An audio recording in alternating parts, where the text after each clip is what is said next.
뭐 2, 3등이 누가 될지 아니면 문 후보가 얼마나 득표할지 뭐 정도였는데 어떠셨어요? 어떻게 보셨냐고요? 예. 유구무원입니다. 뭐 변호사님 뭐 이렇게 잘못하신 게 있나요? 뭐 유구무원은 뭐 그래도 보수 쪽을 대표해서 이제 진보 보수 이렇게 아. 나누면 진보 쪽으로 정권이 넘어간 거기 때문에 네, 10년만에 이제 근데 뭐 예견은 됐었던 거 아닌가 하는 그런 생각이 드는데요. 상당 기간 마음의 준비를 해오지 않으셨나요, 변호사님? 내가 유구무원이라고 한 네. 것은 이 오래전에 했던 예언이 맞아. 그것 때문에 그거 신경 쓴 사람 아무도 없었어요. 예. 이 청기는 한 번은 누설하면 안 된다는 걸 알았어. 쇠구슬을 구비하셔야 돼요. 그러니까요. 예. 어제 그럼 뭐 어떻게 보셨는지요? 처음부터 독주였죠. 네네. 단 한 번도 순서가 바뀌지 않은 그러니까요. 고질 수가 없었던 거예요. 네네네. 그리고 스스로 이제 다들 자멸했죠. 가령 안철수 후보나 홍준표 후보가 전략상 미스를 했고 전략성 미스라는 거 뭐 많죠. 예, 근데 근데 둘이 합쳐서 해야 되는 건가요? 아니면 뭐? 아니죠. 이 문재인 후보는 정권 교체론 안에 세웠잖아요. 이 촛불 민심, 탄핵 진국의 주인이 되어버렸단 말이에요. 그런데 안철수 후보는 그걸 못한 거예요. 거기 밀려버린 거예요, 일단. 네네네. 이 정권 교체하면 일단은 더불어민주당을 생각하게 하고 예, 문재인 후보를 먼저 떠올린단 말이에요. 네네네. 그러니까 프레임 전쟁에서 예, 고지를 프레임, 선점한 예, 거죠. 프레임 맞죠, 그게. 그리고 적폐청산 이러다가 통합으로 중간에 적절하게 바꿔버렸잖아요. 그리고 이 지난번에 우리가 공약을 얘기할 때 우리 유판사 얘기를 했지만 국민들에게 다가가기 쉬운 공약을 제시했던 거예요. 청년들에게는 일자리 공약, 네. 노인층에게는 친매 국가관리제 이런 것을 다른 후보들도 내놓았지만 그걸 선점을 해버린 거예요. 보통 정치 분석가들이 선거 전을 분석하고 결과를 예측할 때 네네. 되게 변수를 크게 봐서 세 개를 봐요. 네. 넓게 보면 네 개가 되는데 첫 번째는 구도, 구도. 네. 두 번째가 이슈, 이슈. 세 번째가 인물. 네. 그 인물의 긍정적인 부정적인 면을 나누면 네 개로 볼 수 있어요. 네거티브. 구도에서는 변호사님 말씀처럼 대세론 후보 하나에 나머지 도전자 여럿으로 이렇게 딱 구도가 처음부터 구도 자체가, 이렇게 예. 잡아버렸어요. 네네네. 구도를. 두 번째 이슈에서 정권 교체 적폐청산이라는 이슈나 또는 일자리 공약 네네네. 이런 것이 얼마나 합리적이든 간에 이걸 넘어서는 이슈를 다른 후보들이 효과적으로 만들지를 못했어요. 합리적이라는 게 그 이제 뭐 81만 개 그거 뭐 예, 말씀하시는 예, 거죠? 예. 예. 그다음에 인물 면에서도 문재인 후보가 탁월하다 인물이 그렇게는 뭐 말할 수 없겠지만 다른 인물이 또 그보다 훨씬 낫다고 말하기 어려운 그런 면이 있었어요. 아까 그게 내가 말하는 호적수가 없었다는 거예요. 예. 마지막으로 이제 네거티브에 매달렸는데 그러다 보니까 그게 그렇게 큰 효과를 내지 못했. 이번 대선 결과는 네. 당선은 문재인 후보가 당선이 되었지만 유력했던 다섯 후보의 득표 현황을 이렇게 네네네. 보면 우선 보수는 홍준표 후보 24% 그리고 유승민 후보 6.7%인가요? 그렇게 해서 30%에 약간 걸쳐져 있는 그 정도의 득표를 했고요. 중도 포지션이 안철수 후보인데 거의 20% 득표를 했고요. 그다음에 문재인 후보하고 심상정 후보의 표를 합쳐보면 그게 한 48% 네네네. 육박하는 그렇게 된 거니까 30대, 20대, 50 그 정도로 보수, 중도, 진보로 표심이 나눠진 거예요. 그러니까 이 결과를 해석을 할 때 우리가 유권자들이 이 집단적 의사결정을 통해서 뭘 선택했냐 이렇게 본다면 첫 번째는 변화를 선택한 거예요. 뭐 문재인이 얼마나 마음에 들든 안 들든 그 정책이 어떤 것이 뭐 좋든 안 좋든 그 판단이 어떻든 전체적으로 보면 변화를 선택했다. 이렇게 보는 게 맞을 것 같고요. 그러나 당선자의 득표율이 겨우 40%를 좀 넘는 정도고 다섯 후보가 끝까지 뛸 수 있는 정도의 동력을 국민들이 계속 제공했다는 점에서 보게 되면 어떤 약간 유보적인 그러니까 전적인 신뢰를 보내는 네네네. 정권 교체가 아니고 다소 부분적으로 유보적인 태도로 정권 교체를 해준 거예요. 40% 지지율. 근데 50%뭐 이런 얘기까지 나오지 않았었어요? 이건 40% 지지율도 굉장히 중요한 겁니다. 내가 지난번도 한번 얘기를 했지만 후보가 한 명일 때는 총선거권자의 3분의 1 이걸 당선 요건을 하잖아요. 우리 헌법에. 그래서 사실 이게 권력의 정당성과 연결되는 문제거든요. 투표율 77%잖아요. 네. 77.2%. 예, 77.2에 41.1이죠. 하면 이제 30%를 조금 넘어요. 총 유권자의 하여튼 40%가 넘는 표를 획득을 해서 총 서거권자의 30%를 획득하는 대통령이 나왔어요. 또 하나는 이제 문재인이라는 이 당선된 후보의 특성과 연관해서 보면 사실 어느 나라에서 대통령이 10년 주기로 두 사람이 나왔는데 같은 사무실을 운영했던 변호사 두 사람이 10년의 세월을 두고 한 나라의 대통령이 된다는 거는 잘 일어날 수 없는 확률이에요, 이게. 금시초문의 일이죠. 네, 이게 전대미문에 듣도 보도 못한 일이 벌어진 건데 이게 뭘 의미하냐면 그동안 국민들 속에서는 전직 대통령에 대한 호감도에서 노무현 대통령이 좀 1등으로 올라선 게 몇 년 됐어요. 그렇죠.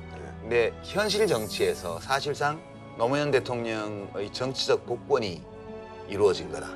그게 아니고는 같은 법률사무소를 운영했던 변호사가 또 대통령이 되는 일을 설명하기 어려워요. 그래서 저는 이게 그런 측면도 있지 않았는가. 언론사들이 개표가 한 11% 정도 됐을 때 당선 확실 발표를 했잖아요. 네네네. 그리고 나서 문재인 후보가 광화문에 왔죠. 네네네.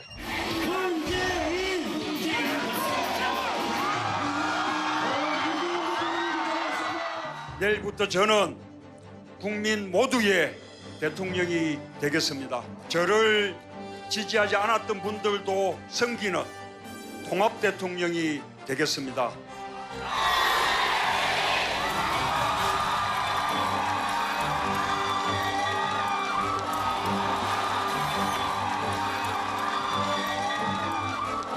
이 광화문 일대의 호프집에 맥주가 완전히 오늘 새벽까지 동이 나도록 여러분 그렇게 하겠습니까? 안 되면 문재인 대통령님 앞으로 외상을 긋도록 합시다. 이재명도 함께 여러분과 함께 문재인 정부를 성공으로 이끌어 가도록 노력하겠습니다.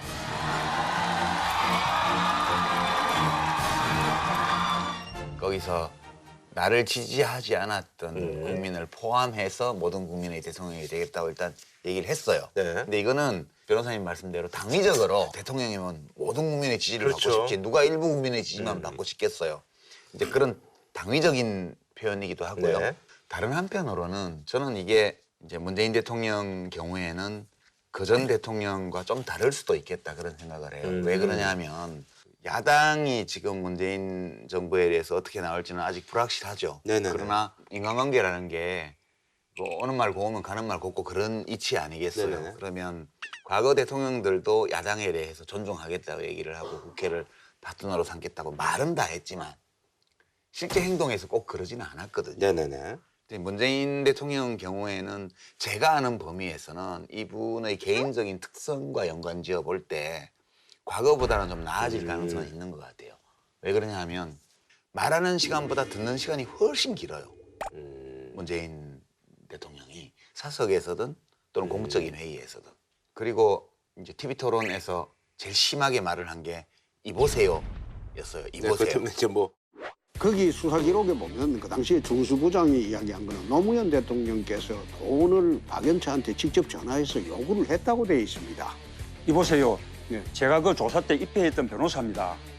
아니 말씀을 왜 그렇게- 버릇없이 해요? 그렇게 터무니없는 이보- 이야기를 이보세요라니. 막 이보세요. 나이, 뭐 예. 문재인 나이 이래가지고 검색어에 많이 올랐었죠. 이보세요인데 이보세요라는 말이 문재인 대통령하고 오랫동안 부산에서 이제 법률사무소를 같이 운영했던 동료분들이나 이런 분들 말씀을 들어보면 그런 말을 하는 걸 30년간 본 적이 없대요. 그러니까 최고로 화가 나서 도저히 어떤 감정이 억제가 안 될 때 쓰는 표현이 겨우 이보세요인 사람이에요. 그래서 저는 야당에 대해서 과거 대통령들보다는 진지하게 이렇게 경청하고 존중하려는 노력 좀 더 할 가능성이 있다 이렇게. 문재인 대통령도 그 제수를 했잖아요. 근데 참 우리나라의 이 특유한 현상이에요. 대통령제라는 국가에서 미국에서 제수를 한 분들이 있습니다.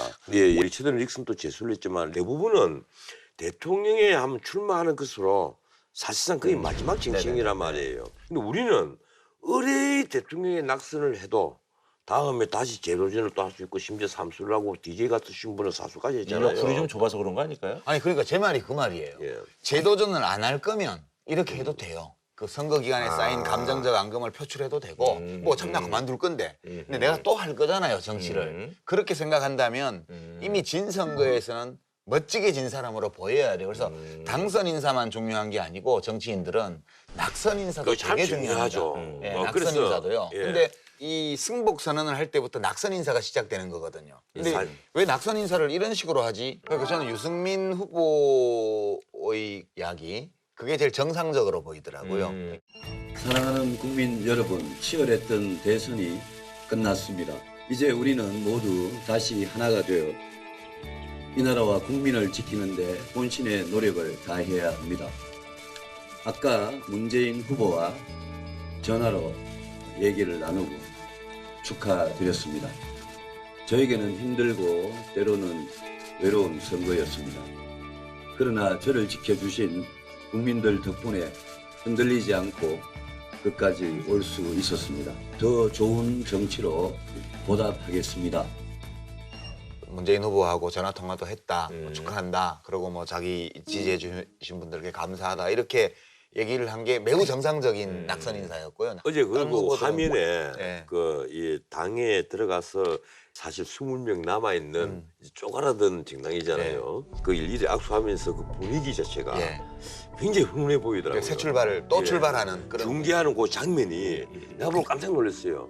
가장 우울하고 이게 막 그 슬퍼 보여야 될 그런 정당의 풍경이 아니라 서로를 위로하고 따뜻한 풍경으로 보이는 거예요. 아무래도 근데 좀 유 후보 같은 경우는 홍이나 이제 뭐 안 후보에 비해서는 약간 좀 득표율에도 이런 것들이 좀 적을 거라고 예상이 됐기 때문에 뭐 또 그런 모습을 또 보여줄 수 있지 않았나는 좀 그런 생각이 드는데. 근데 그것도 마음먹기 따라서는 내가 이것밖에 못 봤다니 이래서 더 우울해질 수도 있는 거거든요. 그러니까 이게 어려움을 만나고 그 현실에서 어떤 패배를 겪었을 때 그 패배를 대하는 태도 면에서는 저는 유승민 후보가 제일 훌륭했지 사실 않나.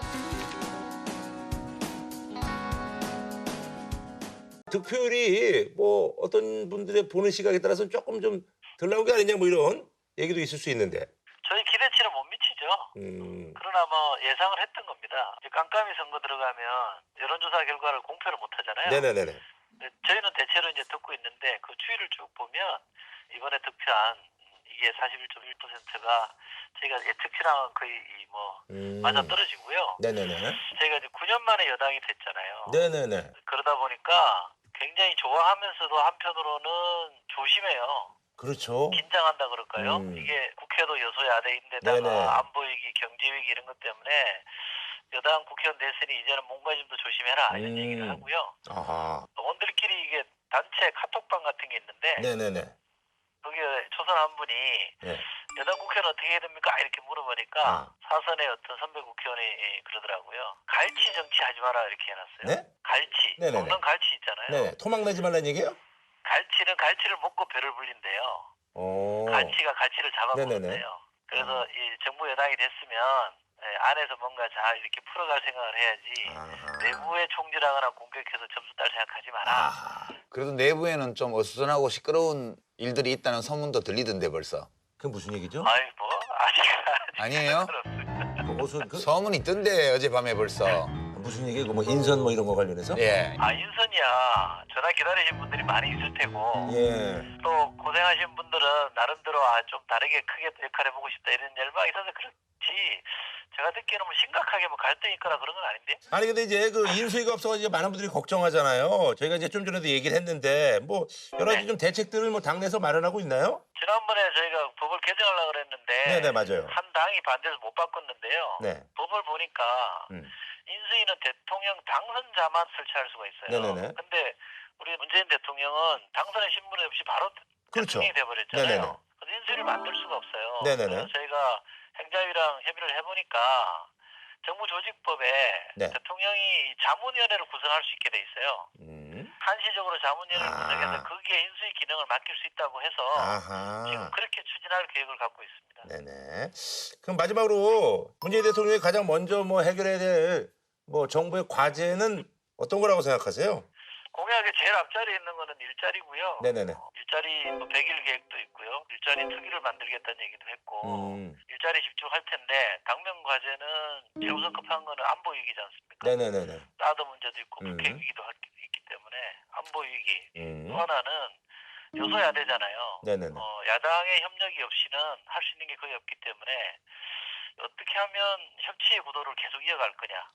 이게 대통령으로서 굉장히 큰 숙제일 거고요. 그래서 총리나 장관 인선하는데 시간이 좀 걸릴 것 같아요. 근데 문재인 대통령이 통합정부라는 컨셉을 제시했기 때문에 인선도 그렇게 가야 됩니다만 내각 인선을 완료하는 과정도 통합적으로 운영이 돼야 되기 때문에 상당히 부담이 많은 건 사실. 지금 이제 국회의원 20명 남았잖아요. 네네. 예, 그런데 그 중에서 몇 명이 또 마음이 들썩들썩한다고요? 예, 마음이 떠났다. 그러면 교섭단체가 깨지면 어떻게 될 것이냐. 이 바른정당의 앞길이 좀 불투명해 보인다. 이런 얘기가 많이 있어요. 어젯밤부터. 근데 이제 그런 얘기는 늘 보면 꼭 이제 그런 걸 원하는 분들이 마치 이제 정보 또는 첩보인 것처럼 막 뉴스를 만들고 그러시는데 아직 뭐 그런 얘기는 저희는 듣지 못했고요. 아니, 내가 그걸 원한다고요? 아니요. 그게 아니라 그 첩보를 원래 생산하신 분, 그 첩보를 들으신 분이잖아요. 생산하신 분이 아니고. 근데 이제 남아있는 20명이 사실 황영철 의원을 빼면 19명 아니에요? 네네. 황영철 의원은 간다 그랬다가 다시 왔기 때문에 다시 뒤집기는 아마 어려워 보이지 않나 생각되고 19명을 한 분 한 분 저희가 그때 좀 확인을 하는 과정이 있었거든요. 예. 근데 이제 그때 분명하게 입장을 밝혔기 때문에 국민들 앞에 밝힌 입장을 또 며칠이 돼서 뒤집기가 어렵지 않겠나 생각합니다. 설사 정말 만에 하나라도 누가 또 마음이 흔들리는 분이 계셔서 교섭단체가 무너지는 일이 생긴다 하더라도 또 좀 저희와 비슷한 일을 겪고 있는 당에서 또 오실 분도 있고요. 뭐 안 그렇다 하더라도 저희는 저희 주머니를 털어서 저희 자비로라도 저희는 이 길을 끝까지 무난의 행군을 하겠다는 사람들입니다. 네네. 저 운동권 여대생 같아요. 지금 말씀하시는 게. 세상이 그런 게 아니잖아요. 보수가 건강한 진보와 함께 대한민국이 발전하는 거 아니에요? 근데 다 좋은 말씀이신데요. 바른정당의 진로와 관련해서 네. 만약 자유한국당이 바른정당이 추구하는 것과 비슷한 보수혁신 이런 것을 내세우고 그에 필요한 지도부라든지 이렇게 자유한국당 완성이 되면, 내부의 적폐청산 이런 것을 일정선에서 하는 지도부가 탄생한다면 그좀 혁신된 보수로 통합하는 것, 그 가능성 이런 거는 아예 배제하시나요? 아니 그런 건 아닌데요. 첫째, 아까 말씀하신 그 전제가 참 가능성이 희박해 보이기 때문에 걱정입니다. 근데 이 친박 세력들이 굉장히 강고한 그 소위 말하면 스크럼을 짜고 있고 이 콘크리트 같은 지지 기반을 갖고 있어요. 어마어마한 전투력이라는 것을 겪어보지 않은 사람은 잘 몰라요. 어떠세요 지금 기분은요? 어떻게 보면은 저희가 이기기 어려운 네네. 선거였고요. 예. 표를 구하기도 참 처음에 부끄러운 선거였는데요. 네네. 조금 더 잘할 수 있었지 않나 하는 생각이 좀 들고요. 제가 그렇게 생각하는 부분은 이제 조금 더 우리가 책임을 좀 느끼는 모습 그런 부분을 보이는 데에는 좀 실패하지 않았나 이런 생각을 해요. 그러니까 저희가 조금 상승세를 타다가 네네네. 도로 침박당이라는 우리가 비판을 받은 부분이 있지 않습니까? 네네네. 결국 탈당파를 복당시키는 과정에서 네네네. 친박 징계 해제한 부분 같은 거 그런 부분이 굉장히 아쉽다고 생각을 합니다. 네네. 네. 홍준표 후보가 대선 끝나고 나서 혹시 당대표를 맡으려고 하는 거 아니냐 이런 전망이 좀 있더라고요. 저는 충분히 그렇게 하려고 하지 않나 이렇게 생각합니다. 아, 그러세요? 네, 예, 아마 도전하지 않을까 이렇게 생각을 하고요. 뭐 솔직한 당원으로서 생각을 한다면 사실 홍준표 후보가 맡으면 아마 뭐 좋은 표현으로는 아주 카리스마가 있으시고 리더십이 네. 있지만 좀 독단적이기 때문에 네. 이게 너무 심하게 말한 것 같아요. 아니, 우리 나경원 의원님도 당대표 나가실 생각이 있으신 것 같아요. 그죠? 아니 벌써 은근히 견제구를 차천타천으로 뭐 많이 얘기가 생각해봐야 될 것 같아요. 예. 저도 사실은 예. 결론을 못 아니, 내렸어요. 아니 근데 네. 그건 우리 나 의원의 이 좀 욕심인 것 같아요. 왜 그런가 하면 한번 생각해 보세요. 이번에 그 경쟁자였던 유승민, 심상정 이런 분들은 다 현역 의원들이잖아요. 네. 근데 홍준표 후보는 이제 도지사도 그만뒀기 때문에 오늘부터 백수예요. 네. 예, 그래서 뭐라도 자리 하나 마련해 줘야지. 당대표도 하지 말라고 하면 그 양반 지금 법도 많이 잊어먹었을 거고 변호사 기업도 하기 힘들어요. 아니, 제가 홍준표 후보 나보고 당대표 하라 그런다고 당대표 되시는 건 아니고. 저기 나경원 의원님, 제가 질문이 두 개가 있는데요. 첫째, 바른정당과의 관계 문제인데요. 그게 제일 궁금해하더라고요. 많은 혹시 나경원 의원님께서 좀 앞장서셔가지고 자유한국당 내에 있는 과거 정부의 적폐를 좀 청산하고 네. 그런 조건으로 바른정당과의 통합을 재추진한다. 이거에 대해서 네. 어떻게 생각하세요? 어느 정도 저희가 조금 더 노력해야 될 부분이 있다고 생각해요. 어느 정도 청산해야 될 부분이 있고 바른정당하고 글쎄 어떤 형태가 될지 모르지만 합당이든지 통합이든지 보수의 통합은 추진해야 된다고 생각합니다. 두 번째 질문은요. 네. 우리 나 의원님도 기억하실 텐데 노무현 대통령 집권 초기부터 대통령으로 인정 안 하는 분위기 많았거든요. 그때 그 당시 한나라당에서. 근데 문재인 대통령 정부에 대해서 자유한국당이 어떤 태도로 지금 초기 단계에 임하실 분위기입니까? 야 정말 의용지식인으로 이제 나오네. 이거는 우리가 대답할 수 있는 게 아니죠.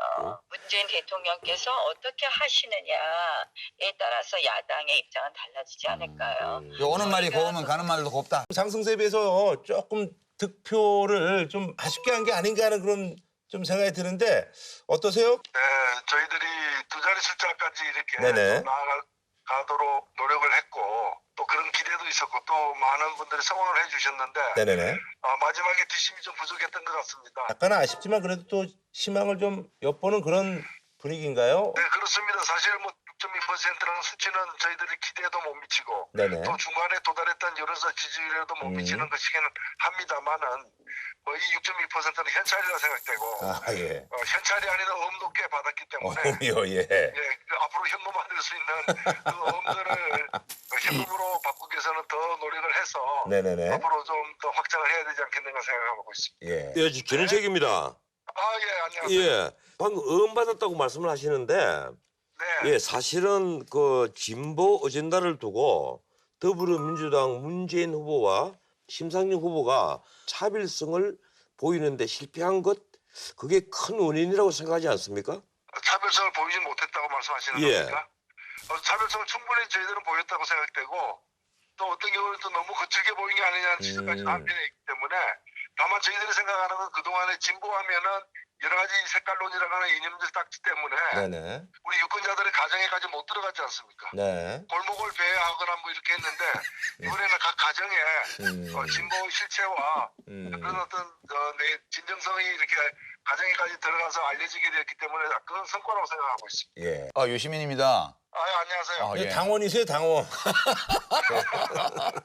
저기 지금 정의당이 선거 끝나고 나서 뭐 후원금도 많이 들어온다는 그런 얘기도 좀 나오고 있는데 아마 표를 주고 싶었는데 못 준 분들이 꽤 있었던 것 같아요. 앞으로 잘 그렇습니다. 예, 그게 음이라고 저는 보고 나중에 결제 잘 받으시기 바라고요. 예, 고맙습니다. 그 지금 사람들의 관심이 혹시 문재인 대통령이 심상정 대표한테 전화했나요? 오늘 새벽 12시 한 20분경에 심상정 후보가 예. 문재인 당선자에게 축하한다는 전화를 드린 바가 있습니다.